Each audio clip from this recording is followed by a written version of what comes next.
It is 8 p.m. The emails are answered, the calendar is cleared, and you are efficient. But beneath the metrics of output, your biology is quietly exhausting itself. The relentless demand to execute keeps your body locked in a continuous loop of survival. This is the sympathetic state, a biological condition where the nervous system prepares for fight or flight by flooding the body with cortisol and adrenaline. In this mode, flexible thinking is physically blocked.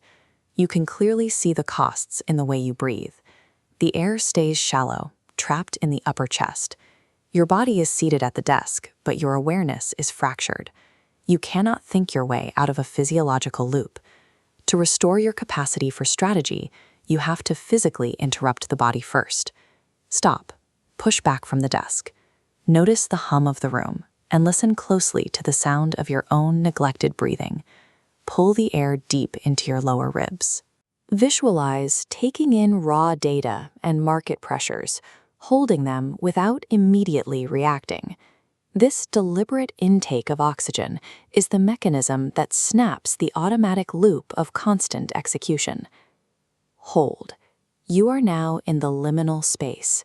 You are suspended between the decisions of your past and the actions of your future. This gap is the creative threshold. It is the suspension where you release your old identity before a new possibility can form. This is an active interception of cognitive habits, allowing the brain to pause before defaulting to an established pattern. When you feel creatively blocked, it is a loss of access to your own internal spaciousness and intuition. This pause is where the sympathetic nervous system releases its grip, allowing blood flow to return to the prefrontal cortex. Without this physical decompression, innovation remains biologically impossible. We use the mat as a tool for nervous system regulation. Stepping onto it creates a physical boundary that signals your brain to shift modes.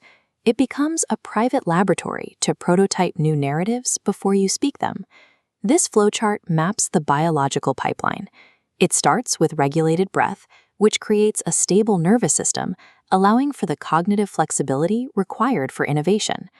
The mat and the breath function as the infrastructure of your strategy, converting physical regulation into the clarity required for complex decision-making. Exhale. Empty your lungs completely. You are expelling the old corporate armor.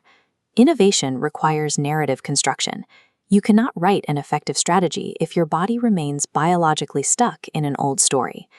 As you return from the threshold, you do not revert to your previous status quo.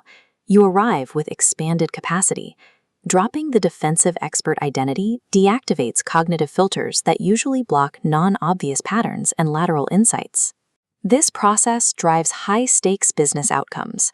Reactive posturing is replaced by deep listening. You separate biological anxiety from strategic intuition, allowing you to take calculated risks.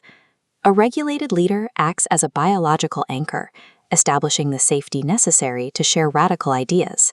Strategic innovation is a biological state that can be engineered through deliberate nervous system regulation.